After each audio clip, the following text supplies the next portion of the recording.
на 9 ноември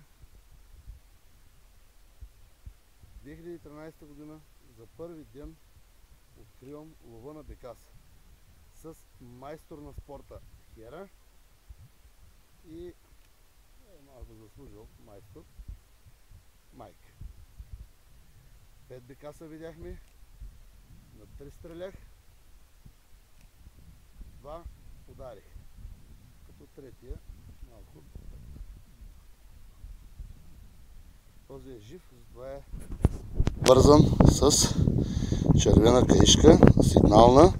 Ако имаше преди това, сигурно нямаше да го ударям. Тук бяга.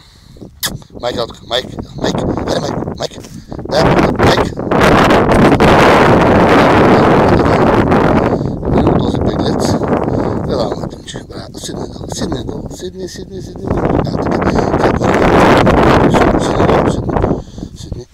Високо горе, високо, да не се навеждам, ало. Високо горе, да не се навеждам. Така.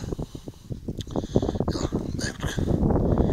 Дай го, браво, пусти Майк. Така ли? Ще се...